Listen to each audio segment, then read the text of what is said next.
Shalom warga kerajaan. Tuhan memerintahkan dan perintah pertama kepada umat manusia adalah be fruitful and multiply. Kejadian pasal 1 ayat 26 sampai 28 diterangkan untuk apa kita diciptakan. To reflect God. Untuk menunjukkan siapa Tuhan. Dan kita tahu salah satu kekuatan adalah ketika Tuhan berkata let us. Ya, let us make man and let them have dominion.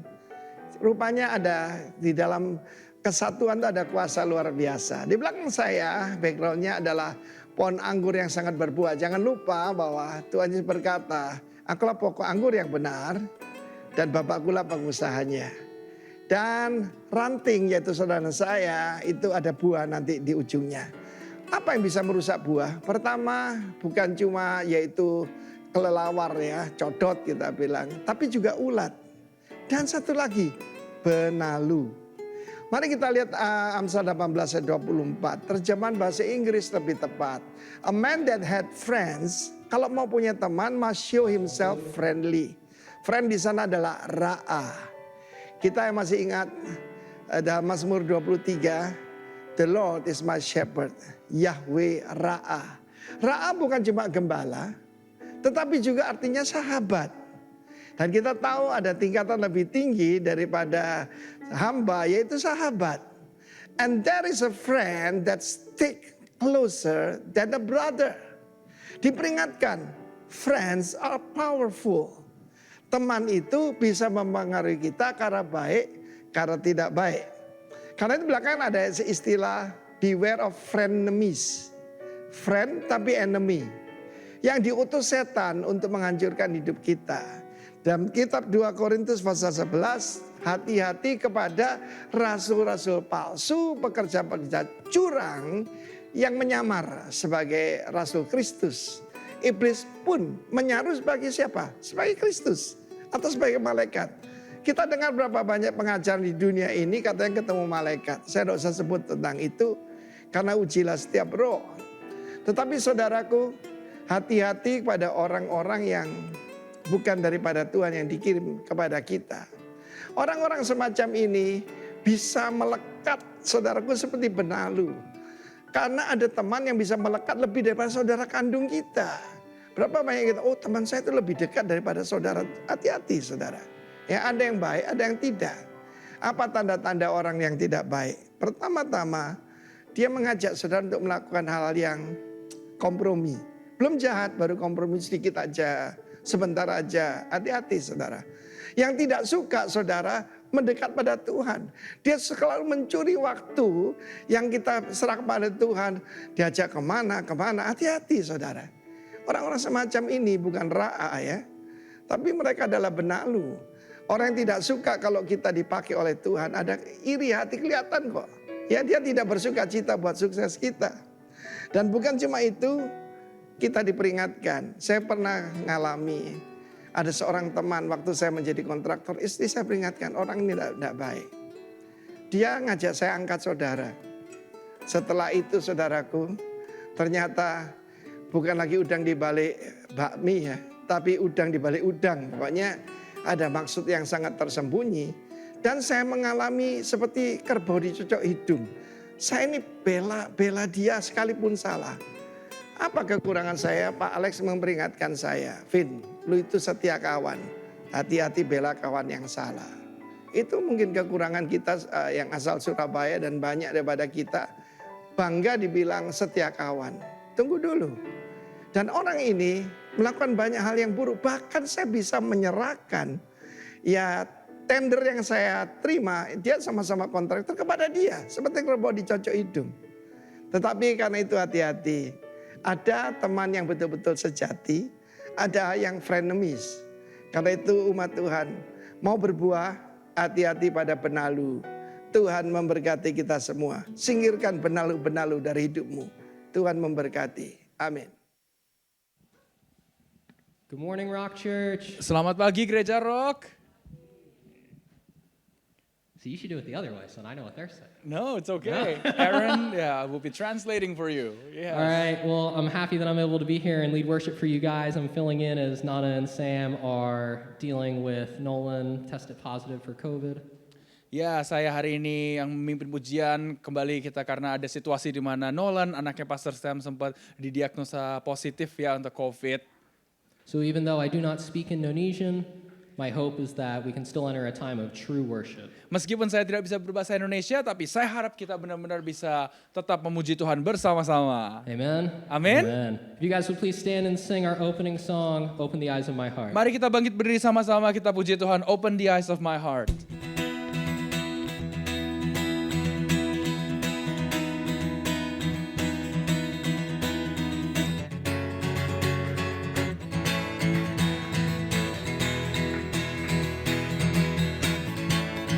Open the eyes of my heart, Lord.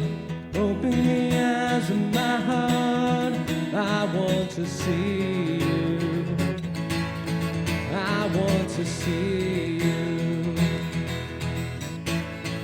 Open the eyes of my heart, Lord. Open the eyes of my heart. I want to see you. I want to see you, to see you high and lifted up, shining in the light of your glory. Pour out your power and love as we sing, holy, holy, holy. Open the eyes of my heart, Lord. Open the eyes of my heart. I want to see you. I want to see you. Open the eyes of my heart, Lord. Open the eyes of my heart. I want to see you. I want to see you. To see you high and lifted up, shining in the light of your glory. Pour out your power and love as we sing, holy, holy, holy. Holy, holy, holy. You are holy, holy, holy. Always holy, holy, holy. I want to see you. Holy, holy, holy. You are holy, holy, holy. Always holy, holy, holy. I want to see you. To see you high and lifted up, shining in the light of your glory. Pour out your power and love as we sing, holy, holy, holy. To see you high and lifted up, shining in the light of your glory. Pour out your power and love as we sing, holy, holy, holy. Holy, holy, holy. You are holy, holy, holy. Always holy, holy, holy. I want to see you. Open the eyes of my heart. Open the eyes of my heart, Lord. Open the eyes of my heart. I want to see you. I want to see you. Open the eyes of my heart, Lord. Open the eyes of my heart. I want to see you. I want to see you. To see you high and lifted up, shining in the light of your glory. Pour out your power and love as we sing, holy, holy, holy. To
that be your prayer this week. Lord, with all my heart, I worship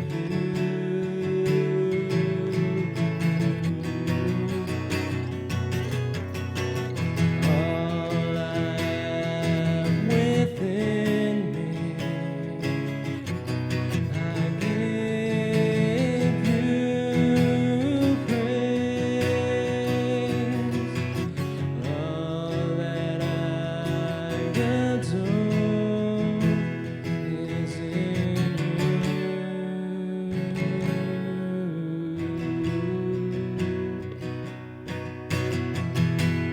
Lord, I give you my heart, I give you my soul.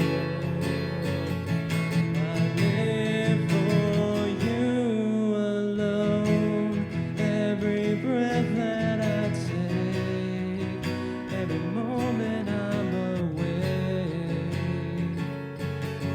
Lord, have your way in me.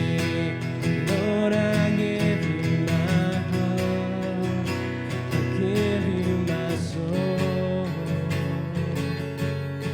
I live for you alone. Every breath that I take, every moment I'm awake. Lord, have your way in me. Lord, I give you my heart, I give you my soul. I live for you alone. Every breath that I take, every moment I'm awake. Lord, have your way in me. Every breath that I take, every moment I'm awake. Lord, have your way in me. Lord, have your way in me. Lord, have your way in me. Lord, thank you for the people here at Rock Church, Lord. Thank you for allowing us to enter a time of worship. God, thank you for allowing your will to be served here today. In Jesus' name, amen.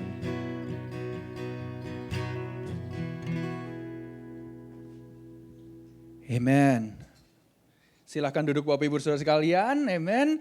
Haleluya, shalom, selamat pagi semuanya. Bapak Ibu apa kabarnya hari ini? Dan yang di rumah juga shalom, bila mana Anda mendengarkan video ini melalui streaming live service atau even setelah kebaktian selesai, kita percaya tidak ada jarak dalam hadirat Tuhan. Amin, Bapak Ibu Saudara sekalian, puji Tuhan. Pada pagi hari ini kita ada seorang tamu dari Indonesia yang akan membawakan sebuah kesaksian dan pujian. Sebenarnya bukanlah tamu karena he is a part of our family. Itu my brother namanya Teddy Andrew. Brother Teddy Andrew bisa berdiri dulu mungkin dan so people can see you. So Rock Philadelphia, we welcome you. Brother Teddy, Kak Teddy adalah salah satu dari GBI Rock di Jakarta, member of the church juga dulunya yang memulai KGC atau Kingdom Generation Community. Bisa diceritakan ya nanti ya di kesaksiannya Kak Teddy dan dibimbing oleh Pak Pendeta Chris Manusama. Jadi Kak Teddy ini sekarang melayani bersama satu band rohani Sound of Hope.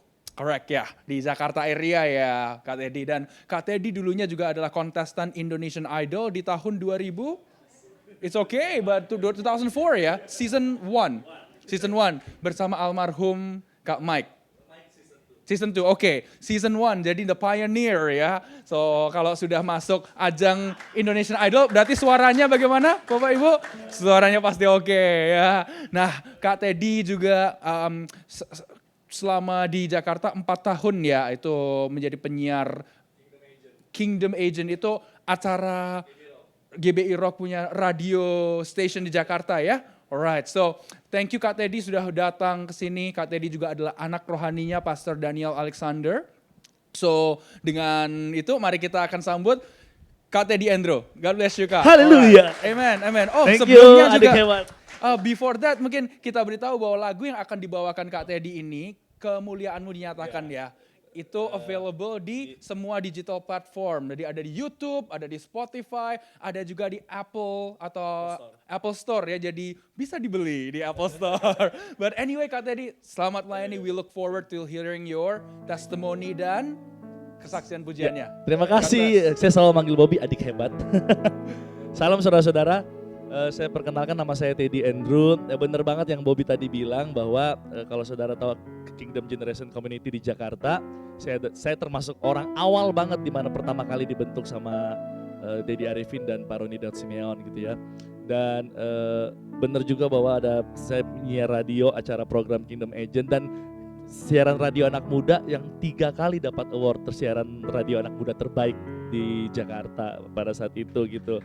Kemuliaan buat Tuhan. Saya cuma mau sedikit bersaksi bahwa saya adalah salah satu, saya bilangnya bentuk dari kasih karunia Tuhan dan anugerah Tuhan di dalam kehidupan saya. Kenapa saya ngomong begitu saudara? Karena saya cuma mau sedikit cerita kesaksian bahwa dari bayi itu saya sudah dibuang sama orang tua saya. Jadi saya tidak pernah ngerasain yang namanya kasih bapak, saya nggak pernah ngerasain yang namanya kasih ibu. Tapi saya bersyukur bahwa kalau saudara lihat saya hari ini berdiri di Amerika dengan keadaan baik, saya cuma mau bilang bahwa kalau orang bilang hidup kita nggak ada harapan, di dalam Tuhan selalu ada harapan, amin. Dan sedikit saya mau cerita, dari umur 10 bulan orang tua saya sudah tidak merawat saya sama sekali, saya ditaruh di nenek. Dan dari umur, saya asalnya dari Makassar Bapak Ibu, saya lahir di Makassar, bapak saya orang Poso Makassar, mama saya orang Jawa Toraja. Dan saya dari umur 10 bulan itu udah di rumah nenek ya saudara ya, dan dari umur 6 tahun itu saya sudah ngalamin yang namanya abuse. So my dad abuse me, physical abuse, terus my mom abuse me, verbal abuse. Jadi dihantam, hidung saya selalu dihantam sampai berdarah. Kalau hidung saya nggak berdarah, pokoknya kalau setiap papa datang ke rumah nenek, entah kenapa nggak tahu gimana ceritanya. Padahal saya nggak nakal-nakal banget saudara. Dan kalau dia marah pasti atau apapun saya selalu jadi pelampiasan dan hidung saya harus selalu dipukul dan selalu dihantam dan selalu berdarah. Pokoknya saya diinjak, saya diperlakukan seperti binatang, saya nggak diperlakukan seperti manusia. Dan satu cita-cita saya dari kecil, ketika orang-orang nanya saya, Teddy cita-citamu apa kalau besar? Kalau orang anak lain nanya jadi dokter, jadi pilot, jadi artis, jadi presiden, saya selalu bilang bahwa cita-cita saya kalau besar saya pengen bunuh papa saya gitu. Saya pengen bunuh dia dengan tangan saya sendiri karena saya kepahitan, karena saya benci banget sama papa dan mama saya waktu itu karena siksaan yang mereka buat gitu. Dan saya ngelihat anak-anak lain bersama papa mamanya, saya selalu menangis dalam hati. Saya bilang, Tuhan kenapa saya harus lahir di dunia kalau saya harus diperlakukan seperti itu sama orang tua saya. Siksa saudara, bertahun-tahun saya jalanin, siksa banget hidup saya dengan kepahitan. Dan singkat cerita di umur 15 tahun, di umur 15 tahun saya memutuskan untuk kabur ke Jakarta dari kota Makassar dengan naik kapal barang, kapal kontainer. Saya gak punya masa depan di Jakarta, saya cuma tamat SMP, junior high school.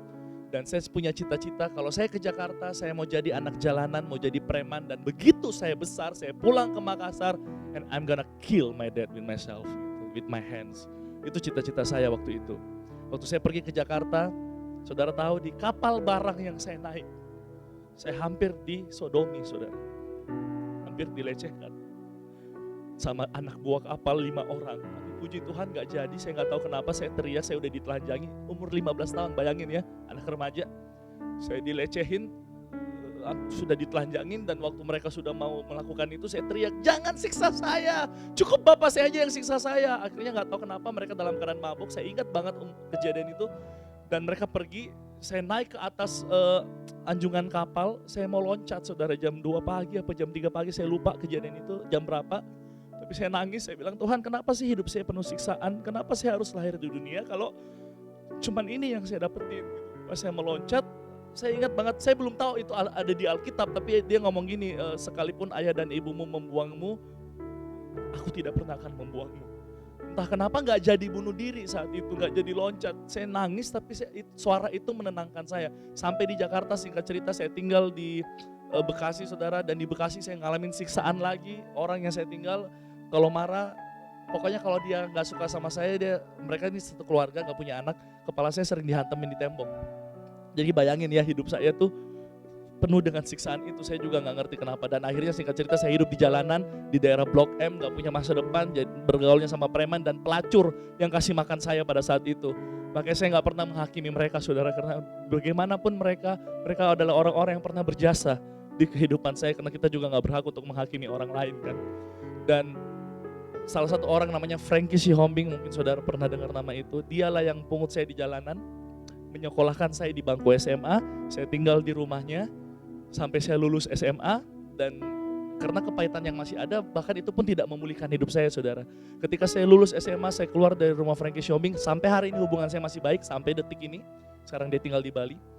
Dan saya keluar, saya sempat kerja di Metanoia, saya sempat menjadi pembantu rumah tangga, saya kerja jadi office boy di salah satu kantor di daerah Sudirman, Jakarta, dan hidup saya itu penuh kepahitan. Dan sampai di tahun 2004 saya bertemu dengan Papa Daniel Alexander, dan Papi Daniel Alexander pada saat saya jadi office boy, waktu itu posisi saya masih jadi office boy di salah satu kantor, dialah yang membiayai kuliah saya sampai saya jadi sarjana S1 Public Relation gitu. Dan saya nggak pernah kebayang bahwa saya akan sekolah, hidup saya akan ada jadi sarjana, nggak pernah kebayang saudara, karena buat saya cuma mau jadi preman, pulang ke Makassar dan bunuh bapak saya. Singkat cerita penuh dengan kepahitan, begitu saya kuliah hidup saya nggak jadi baik, karena kepahitan yang ada, kebencian yang ada, karena kalau orang dendam itu pasti selalu melukai orang lain, nggak mungkin enggak.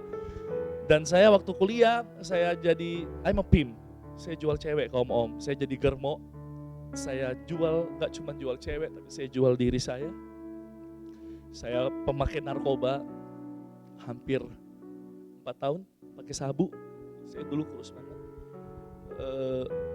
Saya gak punya masa depan, pokoknya intinya hancur kuliahnya berantakan, benar-benar berantakan. Tapi saya kuliah 7 tahun S1. Kenapa? Bukan karena dosen cinta saya, tapi karena saya memang hancur. Dan akhirnya di tahun 2008 hidup saya berubah gitu. Tuhan memulihkan saya karena Tuhan bilang ada 2 hal yang kamu harus lakukan, akui dosamu dan ampuni orang tuamu. Saya bilang gimana caranya ya? Waktu itu saya sedang jadi worship leader saudara di one of the big church in Jakarta gitu ya. Saya bilang gimana kalau saya ngaku nanti jemaat, aduh gimana gitu mau ditaruh di mana muka saya? Tapi Yakobus 5 ayat 16 bilang jika kamu mengaku dosamu gue lupa ayat itu namanya. Ya bila dengan yakin didoakan akan besar kuasanya gitu ya. Nah, efek dari narkoba itu saudara, saya suka short memory, lupa gitu ya. Itu memang efek dari narkoba gitu. Dan akhirnya saya mengakui di gereja itu, semua orang melihat saya dan ya some of people menjudging saya. Tapi anyway, itu adalah proses yang harus saya lalui. Saya tidak melayani bertahun-tahun, 1,5 tahun. Dan akhirnya yang kedua adalah Tuhan bilang harus ampuni orang tuamu. Saya bilang saya mau ampuni orang tua saya kalau saya mau ke Makassar tapi gak bayar. Saya tantang Tuhan dengan uang tiket. Dan akhirnya bulan Agustus 2008 saya terbang ke Toraja untuk nyanyi, dan di Toraja itu kan harus ke Makassar dulu. Begitu mau balik suara itu muncul, Teddy kamu janji kamu akan bertemu orang tuamu dan mengampuni mereka. Sekarang waktunya Ted. Itu suara Roh Kudus ngomong terus, tapi saya bilang gak bisa Tuhan, boleh gak nanti aja, karena saya gak bisa ketemu orang tua saya. Saya belum bisa untuk melihat muka mereka, saya belum bisa mengingat apa yang mereka buat dalam hidup saya. Bahkan yang usir saya ke Jakarta itu saudara, mama kandung saya. Jadi mama saya yang usir saya, dia bilang lu mau mati, lu mau gak hidup, mau gak makan, gua gak peduli, lu mati-mati aja sana. Jadi saya ingat benar itu kejadian. Dan saya bilang Tuhan gimana caranya, tapi dia ngomong terus saudara, ayo sekarang waktunya Ted, lu harus rekonsiliasi, gak bisa, jangan ditunda. Roh Kudus bilang terus di hati saya sampai 2 jam sebelum take off ke Jakarta. Saya putusin untuk oke Tuhan, saya bilang oke saya pulang deh ke rumah orang tua saya. Itu pun karena terpaksa, saya gak mau, bener-bener dari hati saya gak mau. Saya pulang ke rumah orang tua saya ketemu mereka, saya cuma taruh tas, mama saya, bapak saya lagi kerja. Saya pergi keluar ketemu teman-teman saya dan saya pulang malam jam 9, kemudian bapak saya pulang. Saya bilang di kamar adik saya, kenceng banget suaranya saudara, harus mengampuni, harus sekarang mengampuni, kamu harus kalau kamu mau bebas. Akhirnya saya ambil Alkitab, saya bilang Tuhan saya mau ngampuni dia karena Elu yang suruh. Kalau bukan Elu yang suruh, gue gak mau. Pokoknya gue gak mau Tuhan. Gue gak bisa ngampunin dia. Nanti aja sebenarnya. Tapi kayak di push gitu saudara, kayak Holy Spirit push ini waktunya. Akhirnya saya ketuk kamar orang tua saya cerita ke bapak saya masuk, dan Pak saya boleh ngomong nggak? Bapak saya bilang, mau ngomong apa? Saya udah capek, saya mau tidur. Saya rasanya pengen ke dapur, pengen ambil pisau, terus tusuk dia. Saat itu, tapi Roh Kudus buat saya tenang dan saya bilang ini, Pak saya kan anak kandung Papa yang sudah bertahun-tahun tidak ketemu. Masa saya nggak bisa ngomong sama bapak kandung saya, sama mama kandung saya. Akhirnya saya ngomong semua saudara, ceritakan semua kepahitan yang saya punya in front of them. Saya cerita semuanya dari awal, dari siksaan, dari perkataan, dari semuanya. Dan saya udah pengen banget ngeluarin kata saya mengampuni Papa, tapi kayak nyangkut di tenggorokan gitu. Dan akhirnya dengan kekuatan Roh Kudus, pastinya bukan saya sekali lagi, bukan Roh Kudus. Saya langsung ngomong kayak gini tuh, Papa mulai hari ini Teddy mau minta maaf sama Papa, Teddy mau minta maaf sama Mama. Saya mengasihi Papa dan saya nangis saudara, saya nggak bisa bayangin dari mana kasih yang Tuhan kasih itu ngalir gitu, dari kepahitan kebencian yang saya punya bertahun-tahun dalam hidup saya. Dan saya Roh Kudus bilang peluk papamu Ted, cium papamu Ted. Saya peluk papa saya cium papa saya for the first time in my life kayaknya ya, gak pernah saya lakuin. Dan saya ngerasa free, saya ngerasa kayak wah ini tuh rasanya hati Bapak kembali kepada anak, hati anak kembali kepada Bapak. Dan saya pulang ke Jakarta dengan orang yang bebas gitu dari segala kebencian yang udah bertumpuk. Itu 8 Agustus 2008, di tanggal 10 Oktober 2 bulan setelah kejadian itu Bapak saya meninggal dunia. Jadi bisa bayangin ya bahwa kenapa Roh Kudus push saya untuk mengampuni, karena pas Tuhan mau ambil dia gitu. Bayangin kalau dia udah mati baru saya datang di kuburan minta maaf, for what? Gak berguna. Jadi saya mau bilang sama Bapak Ibu Saudara bahwa jangan pernah terlambat untuk mengampuni. Sakit hati, bikin sakit hati sama orang terdekat emang gak gampang. Tapi saya tahu bahwa kesetiaan itu membawa hasil yang luar biasa gitu ya. Dan setelah kejadian itu Tuhan bawa saya saudara, Tuhan bawa saya pergi, puji Tuhan. Kayaknya Tuhan tuh benar-benar memberikan penghiburan. Saya berkeliling Indonesia melayani Tuhan. Saya bahkan mau mengatakan bahwa negara Amerika adalah negara ke-30 yang saya datengin. Dan gak bisa dipikirin pakai logika, dengan gampang saya apply visa. Bayangin orang Indonesia bikin visa tuh gak gampang saudara. Saya apply visa dengan mudah, saya pergi kemana-mana dengan melayani Tuhan dan tidak ada yang bisa dibanggakan. Tapi saya bangga sama Tuhan yang membuktikan bahwa waktu orang bilang lu gak ada harapan, Tuhan bilang ada harapan buat kamu. Dan album pertama saya, album kedua saya, album ketiga saya, dan beberapa album yang saya nyanyikan di Indonesia yang bisa didengerin di semua digital platform. Saya gak pernah menyangka bahwa Tuhan bawa saya pergi kemana-mana gitu dan bertemu. Dan hari ini dari tahun 2009 saya adalah orang yang membiayai mama saya. Anak yang dibuang, anak yang diusir, saya berdiri untuk mama saya karena saya tahu bahwa mengampuni gak cuma lewat kata-kata. Mengampuni adalah tindakan, karena waktu kita bilang mengampuni tapi kita gak mau ketemu orangnya, waktu kita bilang mengampuni kita gak mau mengasihi orangnya, itu bukan mengampuni. Dan saya melakukan itu dan saya percaya bahwa berkat Tuhan selalu ada buat orang-orang yang mau mengampuni karena Yesus sudah mengampuni kita, amin. Ini yang saya mau ceritakan saudara, dan semoga menjadi berkat untuk kita semua bahwa setiap hari kita akan mengampuni, karena mengampuni adalah bukan masalah perasaan, tapi mengampuni adalah keputusan seperti yang Tuhan lakukan di kayu salib, amin. Saya mau nyanyi satu lagu ciptaan saya, lagu ini baru rilis bulan Februari kemarin. Ada beberapa, kalau saudara mau dengar lagu-lagu saya, ketik aja Teddy Andrew, nanti keluar di YouTube dan ada di digital platform juga. Kemuliaan-Mu dinyatakan.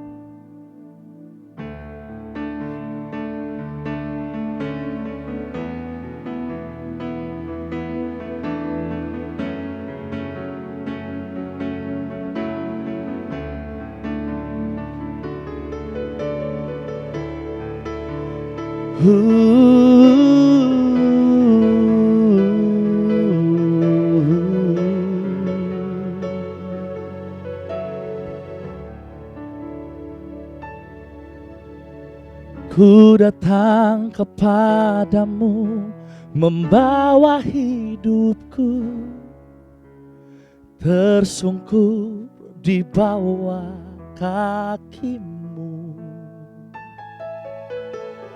Ku mengangkat tanganku, tandaku berserah, dan mengizinkan Engkau turun tangan. Kemuliaan-Mu dinyatakan atas kehidupanku. Kasih-Mu yang mengubahkan dan beri pengharapan. Ku percaya perkataan-Mu menguatkan imanku. Engkau Tuhan yang memulihkanku.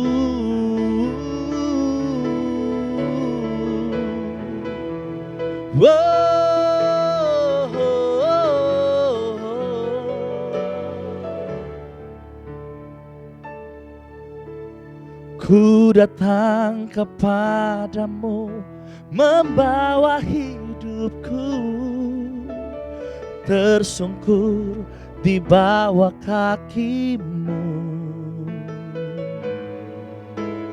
Ku mengangkat tanganku, tandaku berserah, dan mengizinkan Engkau turun tangan.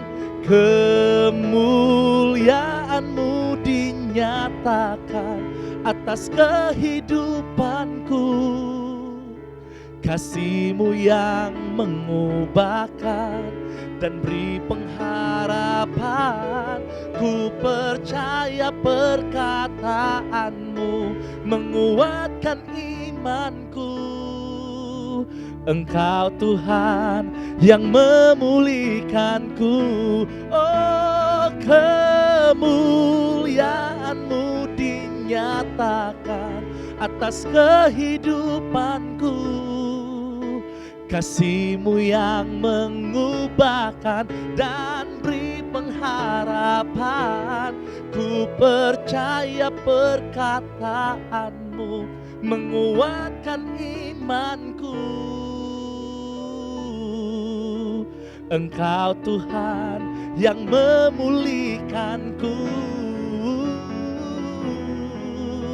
Engkau Tuhan yang memulihkanku.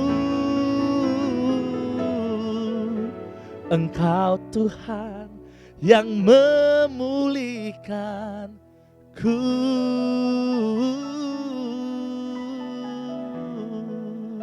Terima kasih saudara-saudara. Tuhan Yesus berkati. Segala pujian, hormat, kemuliaan buat Tuhan kita. Thank you. Amen. Thank you Kak Teddy. Praise the Lord. Let us pray together. How many of you are blessed? Siapa yang diberkati dengan kesaksiannya Kak Teddy? Amen. Yes, puji Tuhan. Thank you so much Kak Teddy. We pray supaya Tuhan terus pakai kehidupan Kak Teddy. Jadi garam, jadi terang. Be a blessing wherever you are. Amen. So let's all pray together. Mari kita doa sama-sama untuk firman Tuhan. Let's bow our heads. Father God, we thank you, we praise you for all that you have done, Father.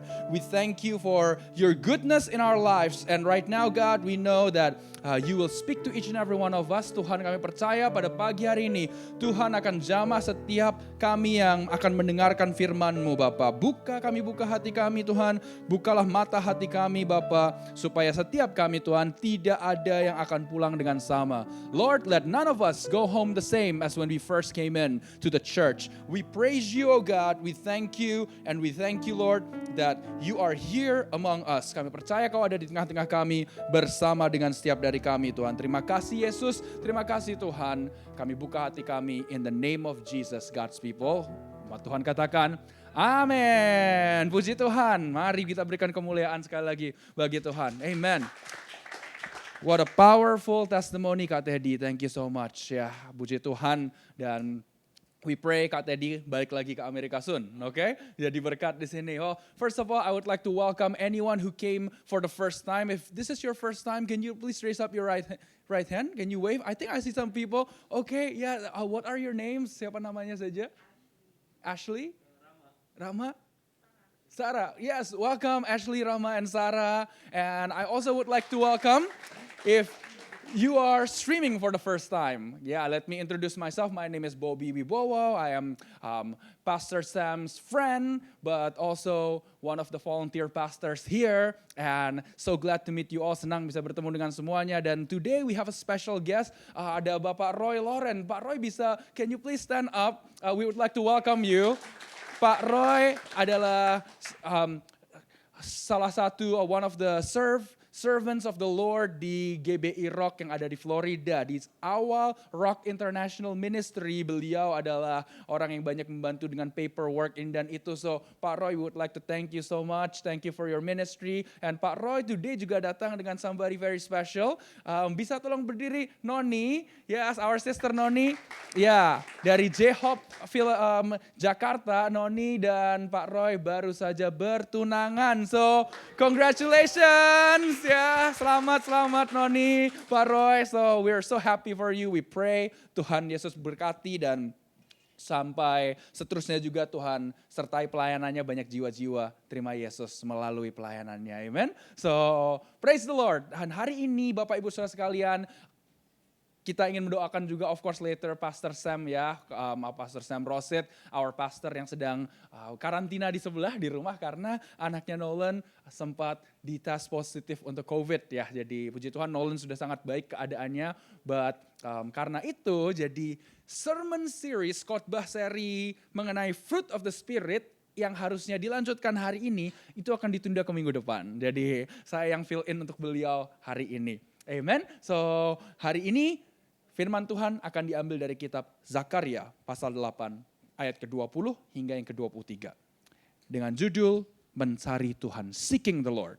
Mari kita baca sama-sama Bapak Ibu Saudara sekalian. Bila mana Anda ada di rumah, saya minta juga untuk Bapak Ibu Saudara sekalian bisa membaca sama-sama dengan suara yang keras. Karena firman Tuhan berkata iman timbul dari pendengaran dan pendengaran akan firman Tuhan. Amin. So let us read together Zechariah chapter 8 verses 20 to 23.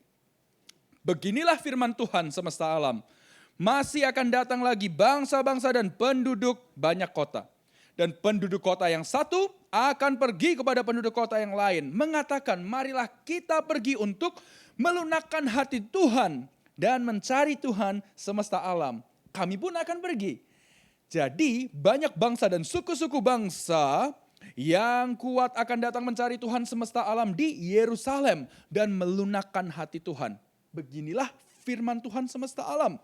Pada waktu itu 10 orang dari berbagai-bagai bangsa dan bahasa akan memegang kuat punca jubah seorang Yahudi dengan berkata, kami mau pergi menyertai kamu sebab telah kami dengar bahwa Allah menyertai kamu. Dapatkah kita katakan sama-sama, Allah menyertai saya. Allah menyertai saya. Amin, amin Bapak Ibu Saudara sekalian.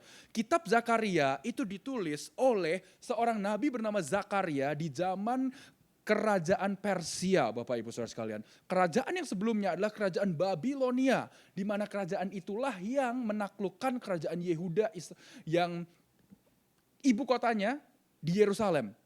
Karena kenapa? Umat Tuhan sudah diberi kesempatan untuk bertobat, hidup benar, tetapi tidak nurut Bapak Ibu sekalian ya.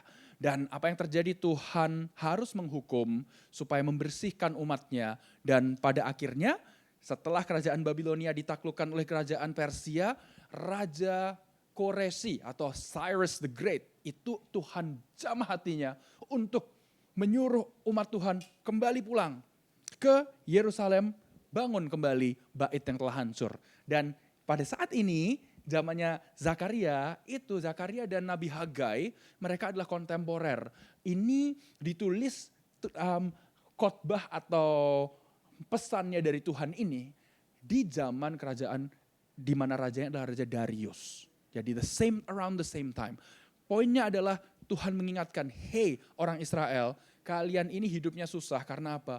Kalian tidak nurut. Kan ya. Dan sekarang kalian mau hidup nurut, oleh sebab itu nih ada janji untuk kalian. Janjinya apa? Bahwa suatu hari nanti Yerusalem akan kembali diberkati Tuhan. Banyak orang akan diberkati melalui kehidupan umat Tuhan, orang-orang Israel, Bapak Ibu, orang Yahudi. Nah mungkin Bapak Ibu berkata, iya kan itu berkat untuk orang Yahudi ya, tapi saya kan bukan orang Yahudi gitu. Nah Bapak Ibu saudara sekalian, Roma pasal kedua, ayat yang ke-28 dan ke-29 berkata begini. Sebab yang disebut Yahudi bukanlah orang yang lahiriah Yahudi, dan yang disebut sunat bukanlah sunat yang dilakukan secara lahiriah. Tetapi orang Yahudi sejati ialah dia yang tidak nampak keyahudiannya dan sunat ialah sunat di dalam hati, secara rohani bukan secara hurufiah. Maka pujian baginya datang bukan dari manusia melainkan dari Allah. Amin. Dalam bahasa Inggrisnya juga di satu translation dikatakan a true Jew is someone whose heart is right with God. Seorang Yahudi yang sejati adalah seseorang yang hatinya benar di hadapan Tuhan. Amin. Pagi hari ini pertanyaan bagi kita, mari kita tanyakan pada diri kita sendiri. Apakah hati saya benar di hadapan Tuhan? Amin. Kesaksian Kak Teddy berkata bahwa ya mengampuni itu tidak mudah ya Kak Teddy ya. It's tough. Tetapi pada saat kita mengampuni ada berkat di situ. Amin Bapak Ibu. Pagi hari ini mungkin atau Anda sedang mendengar khotbah ini, Anda masih sakit karena suatu perlakuan tidak benar yang seseorang lakukan terhadap Anda. Tapi saya mau berkata hari ini, mungkin it's not easy. Tetapi bersama Yesus tidak ada yang mustahil. Bersama Yesus pemulihan batin bisa terjadi. Bersama Yesus pemulihan psikologis bisa terjadi. Dan Tuhan tentu bisa pakai dokter, konselor, Tuhan bisa pakai hamba Tuhan. Tapi yang terpenting langkah yang pertama harus dilakukan adalah kita datang ke hadirat Tuhan berkata, Tuhan help me Lord. Tolong saya Tuhan. Kalau hatinya benar di hadapan Tuhan, di situ segalanya Tuhan bisa lakukan. Amin Bapak Ibu Saudara sekalian. Yes, the first one adalah pastikan hati Anda benar. Amin Bapak Ibu Saudara sekalian. Kita tahu tidak ada manusia yang sempurna. Amin. Semua kita bisa melakukan kesalahan. Orang Kristen cinta Tuhan bisa nggak melakukan hal kesalahan? Bisa. Orang Kristen bisa kecewa nggak? Bisa. Anak Tuhan bisa sakit hati nggak? Bisa. Anak Tuhan bisa menyakiti hati orang nggak? Bisa juga. Tetapi Bapak Ibu Saudara sekalian, yang terpenting adalah kalau hati kita benar di hadapan Tuhan. Firman Tuhan berkata orang benar jatuh 7 kali tapi akan bangun kembali. Orang benar meskipun jatuh tidak akan tergeletak sebab Tuhan menopang tangannya. Amin Bapak Ibu Saudara sekalian. Mungkin kita merasa, aduh saya sudah jatuh. Aduh tapi saya udah tersandung. Aduh hidup saya menyandung orang. Tapi tidak sampai tergeletak karena Tuhan menopang tangan Anda. Bagaimana kita bisa pastikan Tuhan menopang tangan kita? Kita harus jalan di jalannya Tuhan. Yesus berkata, aku adalah jalan kebenaran dan hidup.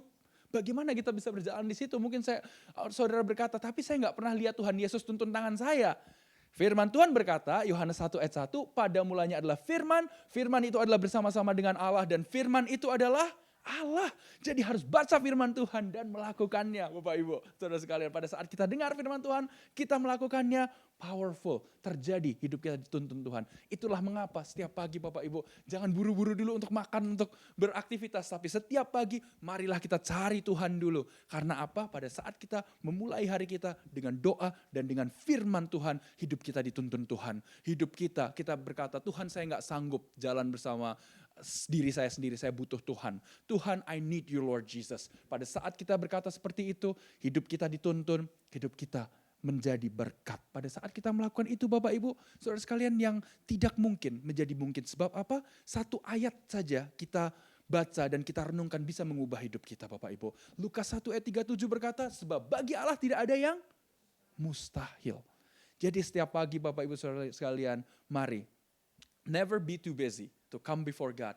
And even untuk membaca satu ayat saja Bapak Ibu. Kalau bisa ditambah setelah itu. Saya selalu suka mulai hari saya, seberapapun busy schedule saya di kantor pada hari itu Bapak Ibu saudara sekalian. Saya selalu datang before God and say, Tuhan hari ini Tuhan help me out Lord. Tuhan ada kasus A, B, C, D, E. Help me out Father. Lord Jesus, saya mau baca firman Tuhan. I always start my day at least dengan satu pasal firman. Dan mengakhiri hari saya dengan satu pasal firman juga. Karena kenapa Bapak Ibu? Saya merasa kalau dipikirin terus sendiri. When you work in the law office, itu pusingnya terkadang bisa kayak aduh ini kasus selesainya bagaimana ya. Gitu Bapak Ibu. Tetapi saya sudah melihat Bapak Ibu. Pekerjaan Tuhan. Bos saya tadinya orang Yahudi. Jewish. Yang benar-benar Jewish to land Bapak Ibu. Dan membacanya hanya perjanjian lama. Tetapi each time ada permasalahan sampai buat pusing, saya selalu berkata, let's pray. You know, God is in control. The chance is almost impossible, but with God, nothing shall be impossible. Mungkin secara manusia nggak mungkin, but Tuhan bisa tolong. And satu persatu beres sampai pada akhirnya Kemarin pun saya berdoa di telepon dengan bos saya, berdoa dan diakhiri di dalam nama Yesus. Dan puji Tuhan, beliau rajin ke gereja, Bapak Ibu. Rajin membaca firman meskipun seperti Nikodemus. Jadi tidak gembor-gembor di depan saudaranya. Karena orang Yahudi kalau gembar-gembor di depan saudaranya berarti apa? Oh, sudah jadi Kristen, dia sudah di-cut dari keluarganya. Oleh sebab itu, proses semuanya Bapak Ibu. Tapi saya mengucap syukur. Karena bagi saya, beliau seperti ayah saya sendiri. Dan pada saat melihat beliau, cinta Yesus bagi saya itu sudah, wow, suatu kebahagiaan yang tidak bisa dibeli dengan even $1 juta sekalipun. Bapak Ibu saudara sekalian, marilah kita Bapak Ibu ingat bahwa bagi kita tentunya yang sudah punya anak, berkeluarga ya, warisan terbesar yang kita bisa berikan kepada anak cucu bukanlah berapa banyak uang di akun, bukanlah berapa banyak tanah, sertifikat rumah yang kita bisa berikan, tetapi yang terbesar dan termulia adalah iman di dalam Yesus Kristus. Amin. Kalau anak cucunya menjadi berkat, itu hidup adalah hidup yang berarti. Amin Bapak Ibu Saudara sekalian.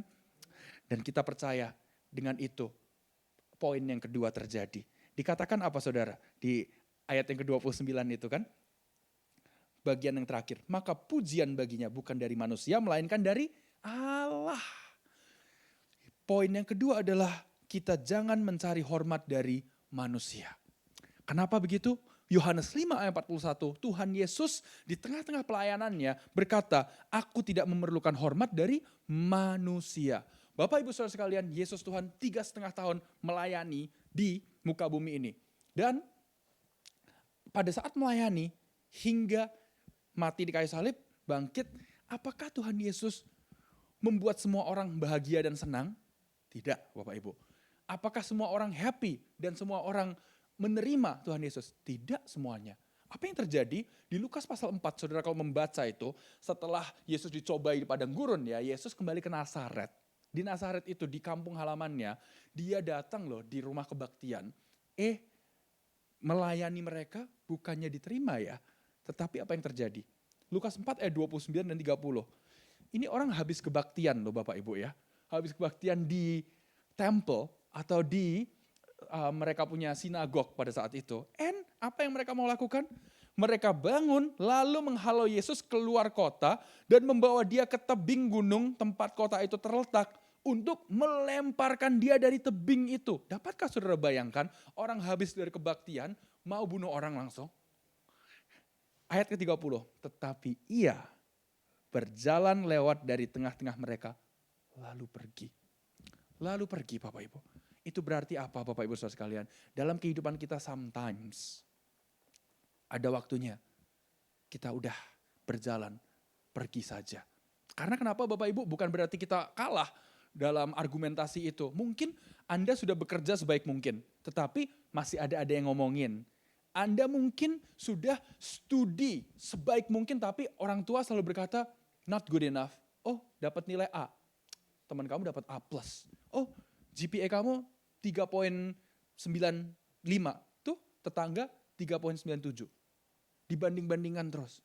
Bapak Ibu Saudara sekalian, memang hal-hal itu dapat terjadi ya. Mungkin kita sudah melakukan semuanya benar Bapak Ibu. Kita udah do the best that we can dalam kehidupan. Tetapi hal yang tidak diinginkan terjadi. Bapak Ibu Saudara sekalian, kitab Wahyu berkata, pasal 21, bahwa di surga nanti setelah adanya Yerusalem baru, dikatakan di situ Tuhan akan menghapus air mata dari mata mereka. Tapi itu di Yerusalem baru, di surga. Berarti apa maksudnya Bapak Ibu? Di dunia ini kita hidup, akankah masih ada air mata? Yes. Ada air mata berarti ada apa? Sakit hati, ada broken heart, ada kekecewaan, ada tekanan hidup. Karena apa? Itulah bagian dari kehidupan kita Bapak Ibu. Tetapi yang Tuhan janjikan, sekalipun semuanya itu terjadi, Tuhan tidak pernah meninggalkan kita. Selalu ingat Bapak Ibu Saudara sekalian, di saat pun badai itu menghantam murid-murid Tuhan Yesus di perahu, badainya beneran terjadi. Mereka terombang-ambingkan, mungkin mereka muntah, pusing, takut. Tetapi Yesus tidak meninggalkan mereka. Sepertinya mungkin kok saya doa Tuhan gak jawab-jawab ya. Tapi percayalah Bapak Ibu Saudara sekalian, pertolongan Tuhan itu tidak pernah terlambat, tapi tidak pernah terlalu cepat. On time. Bukan waktunya kita, waktunya Tuhan. Dan kalau kita pun sudah lakukan semua yang terbaik, bekerja, berusaha, menabung, melakukan yang sebaik mungkin, tapi kita masih tidak diapresiasi, masih ada yang berkata hal yang negatif tentang kita, menyakiti hati kita. Yang terpenting adalah apa Bapak Ibu? Ingatlah, Yesus berkata, aku tidak memerlukan hormat dari manusia. Pada saat kita bisa lakukan itu, berkata itu, berarti apa? Hidup kita semakin bebas, semakin dewasa rohaninya. Semakin pada saat orang ngata-ngatain kita, ya sudahlah. Yesus juga suka dikata-katain. Yang penting saya fokus lakukan yang sebaik mungkin yang saya bisa dalam kehidupan saya. Amin Bapak Ibu Saudara sekalian. Nah pernah ada satu saya baca Bapak Ibu. Satu meme ya. Meme itu kok bahasa Indonesianya itu apa ya? Meme gitu. Itu kayak suatu foto Bapak Ibu. Mungkin ada kata-katanya singkat. Di meme itu tertulis gini. Nah anaknya teman papa loh, seumuran kamu, sudah bisa beli rumah. Kamu bagaimana? Oh begitu ya Pak, dijawab. Iya Pak, Pak Jokowi seumuran Bapak. Udah bisa jadi presiden ya Pak ya. Bapak gimana? Gitu. Dan udah berakhir meme-nya di situ. So Bapak Ibu Saudara sekalian, kita juga dalam kehidupan di atas langit pasti ada langit. Ya, di atas gunung ada gunung yang lebih tinggi. That's why kita dalam kehidupan kita sometimes tidak perlulah kita compare diri kita atau mengkomparkan anak-anak kita atau orang tua kita. Aku nggak perlu bilang kok papa mama tidak seperti papa mamanya ini yang keluarganya bahagia, yang bisa biayain sekolahnya anak-anaknya, atau wah kamu ini kok tidak seperti suaminya si ini sih, begini. Kamu kok nggak seperti istrinya si itu, gini. Oh kamu ya anak-anak nggak seperti anak-anaknya si om ini itu. Let's stop Bapak Ibu. Mungkin Bapak Ibu bilang, lah tapi saya selama masa kecil tadi begituin sama papa saya. Tapi itu tidak harus berlanjut terus. Itu bisa dihentikan Bapak Ibu. Kita bisa memulai sesuatu yang baru. Dimulai dari kita. Amin Bapak Ibu Saudara sekalian. Amin, haleluya. Dan poin yang terakhir, yang ketiga, adalah mintalah penyertaan Tuhan. Amin. Kalau kita minta sesuatu sama Tuhan, jangan Tuhan berkati saya lebih. Atau Tuhan kasih saya promosi dalam kerjaan. Enggak salah Bapak Ibu Saudara sekalian. Semuanya itu baik. Tuhan berikan saya kesembuhan. It's true. It's fine. No problem Bapak Ibu. Tetapi yang terpenting adalah penyertaan Tuhan. When we ask the Lord to be with us. Kenapa Bapak Ibu Saudara sekalian? Bapak Ibu Saudara sekalian bisa membaca di pasal 39 dari kitab Kejadian. Ayat yang kedua, 21 dan 23 berkata apa Bapak Ibu? Setelah Yusuf dijual jadi budak ya Bapak Ibu. Jadi budak di Mesir, yang terjadi dalam kehidupannya tentu. Dia dari hidup enak sebagai tuan muda, jadi budak. Tetapi apa Bapak Ibu? Luar biasanya. Ayat yang kedua berkata, tetapi Tuhan menyertai Yusuf sehingga ia menjadi seorang yang selalu berhasil dalam pekerjaannya. Maka tinggallah ia di rumah tuannya, orang Mesir itu. Rumah Potifar Bapak Ibu ya. Hidup sudah enak, dia difitnah sama istri Potifar. Masuk penjara. Ayat 21. Tetapi Tuhan menyertai Yusuf dan melimpahkan kasihnya, setianya kepadanya, dan membuat Yusuf kesayangan bagi kepala penjara itu. Ayat yang ke-23. Dan kepala penjara tidak mencampuri segala yang dipercayakannya kepada Yusuf. Karena Tuhan menyertai dia. Dan apa yang dikerjakannya dibuat Tuhan berhasil. Setelah itu Yusuf tak lama kemudian di pasal-pasal selanjutnya menjadi gubernur of Egypt. Governor of Egypt. Pada saat dijual sebagai budak, dikatakan di Alkitab umurnya 17. Pada saat jadi Perdana Menteri atau Governor of Egypt, orang nomor 2 di bawah Firaun, umurnya sekitar 30 tahun. 13 tahun proses. Namun yang terjadi kehidupannya penuh dengan air mata. Penuh dengan ditusuk dari belakang. Penuh dengan kesakitan. Secara fisik, secara verbal, Bapak Ibu. Tapi apa saudara? Ia selalu berhasil karena Tuhan menyertai Yusuf. Di Alkitab kalau sesuatu itu diulang lebih dari sekali, itu berarti penting banget Bapak Ibu. tetapi Tuhan menyertai Yusuf di pasal ke-39 ayat kedua. Ayat ke-21, tetapi Tuhan menyertai Yusuf. Di ayat ke-23, karena Tuhan menyertai dia. Bapak Ibu Saudara sekalian, pagi hari ini dan kehidupan kita yang terus menerus di tahun-tahun yang ke depan, di tengah-tengah masa pandemi seperti ini, mari yang kita cari penyertaan Tuhan. Katakan pada diri saudara, oke, permasalahan boleh ada, saya mungkin masih menghadapi sakit penyakit, tapi Tuhan menyertai saya. Oh iya, anggaran saya yang perlu diselesaikan di Indonesia, cicilan A, B, C, D, E masih banyak, tapi Tuhan menyertai saya. Mungkin Anda berkata, aduh anak saya belum cinta Tuhan, kehidupannya masih ngawur, tetapi Tuhan menyertai saya. Tuhan jamah hatinya. Mungkin ada yang berkata, tapi istri saya belum cinta Tuhan, tetapi Tuhan menyertai Anda. Kehidupan Anda bisa menjadi garam dan terang, membawa orang itu untuk cinta Tuhan. Tapi kalau di sini ada yang pacaran dengan orang yang non-Kristen, putusin langsung. Karena kitab Korintus berkata, janganlah menjadi pasangan yang tidak seimbang dengan orang yang tidak percaya. Tapi kalau sudah menikah, dan sebelum menikah sama-sama belum kenal Tuhan, salah satu akhirnya jadi percaya Tuhan, jangan diceraikan. Firman Tuhan berkata kan, tidak tahukah engkau suami, kalau bagaimana engkau bisa membawa nanti istrimu untuk cinta Tuhan. Dan sebaliknya, oleh sebab itu Bapak Ibu Saudara sekalian, mari kalau Tuhan menyertai kita, semuanya bisa menjadi baik. Mungkin Anda berkata, tapi hidup saya nggak baik-baik banget, saya hidupnya udah hancur. Bapak Ibu Saudara sekalian, bukankah Musa seorang pembunuh, membunuh orang Mesir, tetapi Tuhan pakai 5 buku, the 5 books of Moses, Kejadian, Keluaran, Imamat, Bilangan, Ulangan, ditulis oleh orang yang dulunya adalah pembunuh. Dan hidupnya diubahkan Tuhan. Kitab Mazmur segitu banyak. Banyak dari Mazmur ditulis oleh Daud. Bukankah Daud orang yang tidur dengan istri orang dan merencanakan kematian suaminya? Tetapi Tuhan memberikan kesempatan kedua karena dia bertobat. Bapak Ibu Saudara sekalian, bukankah Rahab seorang pelacur? Bukankah Rut seorang Moab yang seharusnya orang tidak dapat janji Tuhan? Tetapi di dalam silsilah Tuhan Yesus Kristus ada Rahab, ada Ruth, ada Batsheba, ada Daud. Kenapa Tuhan Yesus mengambil keputusan untuk lahir di tengah satu silsilah keluarga yang broken home seperti itu? Supaya pada hari ini Tuhan bisa mengingatkan kita, seberapapun rusaknya kehidupan kita, tapi kalau kita mau pergi dan jangan berbuat dosa lagi seperti dikatakan di kitab Yohanes pasal 8, di situ ada penyertaan Tuhan. Pada saat kita berkata, hidupku bukan aku lagi, tapi Kristus yang hidup dalamku. Aku hidup tidak mau sumpah serapah terus, mulutnya kebun binatang terus. Aku mau hidup dengan benar.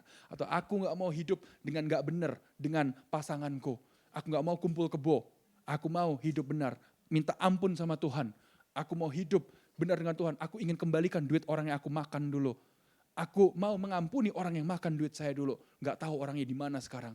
Bapak Ibu Saudara sekalian, kalau yang saya katakan ini cuma kata-kata saya sendiri, Anda mau tersinggung, ya silahkan. Tetapi yang saya katakan bukan kata-kata saya sendiri, tapi firman Tuhan. Kalau yang disampaikan ini firman Tuhan dan ada yang tersinggung, ya cobalah tanya Tuhan, kok menyinggung sih Tuhan kata-katanya sih. Saya cuma menyampaikan aja loh Bapak Ibu ya. Everything I say is in the Bible ya Bapak Ibu Saudara sekalian ya. So, but the good news is adalah begini. Tuhan adalah gembala kita, tak akan kekurangan kita. Kalau dombanya nakal, dipukul, tak. Ya udah setelah itu dioleskan minyak lagi. Ya, jadi Bapak Ibu Saudara sekalian, firman Tuhan pedang bermata 2. Berarti sebelum itu disampaikan dan setelah disampaikan tidak hanya menjamah hati yang mendengarkan, tetapi menjamah juga dan membentuk hati yang menyampaikan juga. Bapak Ibu Saudara sekalian. Amin. Pernahkah saya disakiti orang? Yes. Pernahkah saya dikecewakan? Yes. Pernahkah saya mengecewakan orang? Yes. Bapak Ibu Saudara sekalian. Apakah saya orang yang sempurna? No. Tetapi saya punya Tuhan yang sempurna. Bapa di surga yang sempurna. Dan saya mau hidup saya jadi berkat. Seperti yang dikatakan Zakaria 8 ayat 23. Apa dikatakan di situ Bapak Ibu? Ini yang akan menjadi rema. Biarlah ini menjadi rema selama hidup kita Bapak Ibu seminggu ke depan ini. Beginilah firman Tuhan semesta alam. Pada waktu itu 10 orang dari berbagai-bagai bangsa dan bahasa akan memegang kuat punca jubah seorang Yahudi dengan berkata, kami mau menyertai engkau sebab telah kami dengar bahwa Allah menyertai kamu. Amin Bapak Ibu Saudara sekalian. Menjadi orang Yahudi yang benar adalah orang yang hatinya benar di hadapan Tuhan. Tidak mencari pujian dari manusia. 3 poin ini kita belajar dari kitab Zakaria pada pagi hari ini. Yang pertama saudara, pastikan hati Anda benar. Yang kedua, jangan cari hormat dari manusia. Dan yang ketiga, mintalah penyertaan Tuhan. 3 hal apa saudara? Yang pertama adalah pastikan hati Anda benar. Yang kedua, jangan cari hormat dari manusia. Yang ketiga, kita minta penyertaan Tuhan. Amin Bapak Ibu Saudara sekalian.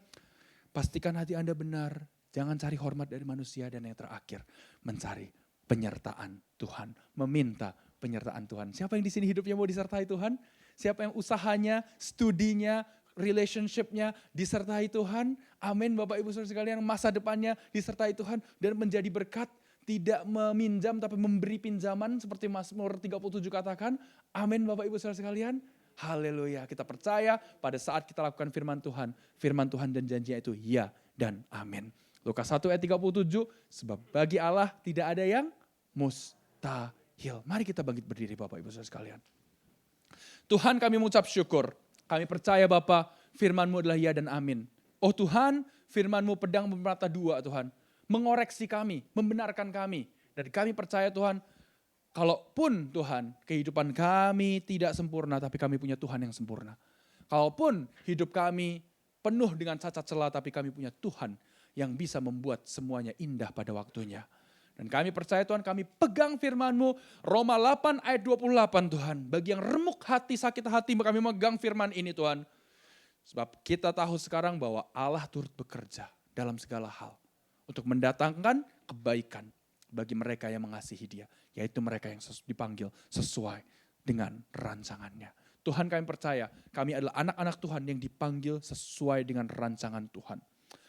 Segala perkara Tuhan berarti hal-hal yang pahit dalam kehidupan kami dan hal-hal yang baik Tuhan. Dan hal-hal yang kelihatannya kecil dan biasa-biasa saja. Tapi Tuhan dapat membuat semuanya bekerja, mendatangkan kebaikan. Kami percaya hidup kami baik bukan karena kami orang baik Tuhan. Tapi karena kami punya Tuhan Bapa yang baik. Kami percaya Tuhan hidup kami dapat berhasil bukan karena kami pandai dan pintar Tuhan. Bukan karena kami sanggup. Tapi kami percaya Tuhan karena kami punya Tuhan yang sanggup. Dan pada pagi hari ini Tuhan berbicaralah pada setiap kami Tuhan. Saat kami pulang sekalipun, firman Tuhan tetap mengoreksi hati kami. Firman Tuhan tetap membangun hati kami. Kalau ada hati yang remuk dan pernah pecah Tuhan, broken.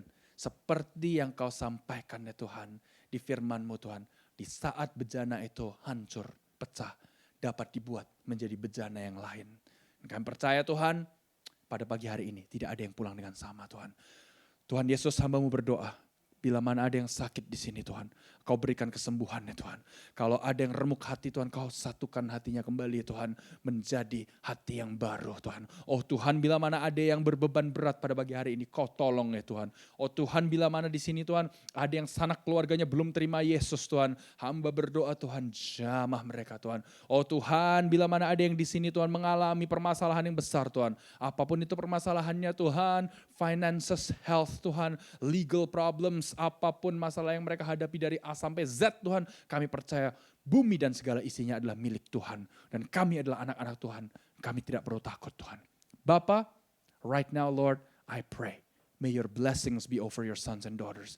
Gereja Tuhan, Tuhan Yesus memberkati engkau dan melindungi engkau. Tuhan Yesus menyinari engkau dengan wajahnya dan memberikan engkau kasih karunia. Tuhan menghadapkan wajahnya kepadamu dan memberikan engkau damai sejahtera. Di dalam nama Tuhan Yesus kami terima berkat ini Tuhan. Haleluya. Umat yang percaya katakan amin. Amen. Tuhan Yesus memberkati. God bless you all. Berikan senyum pada kanan dan kiri Anda. Kalau bisa berikan fist bump. Berikan fist bump. Katakan Tuhan Yesus menyertaimu. Tuhan Yesus menyertaimu. God bless you all. Tuhan Yesus memberkati.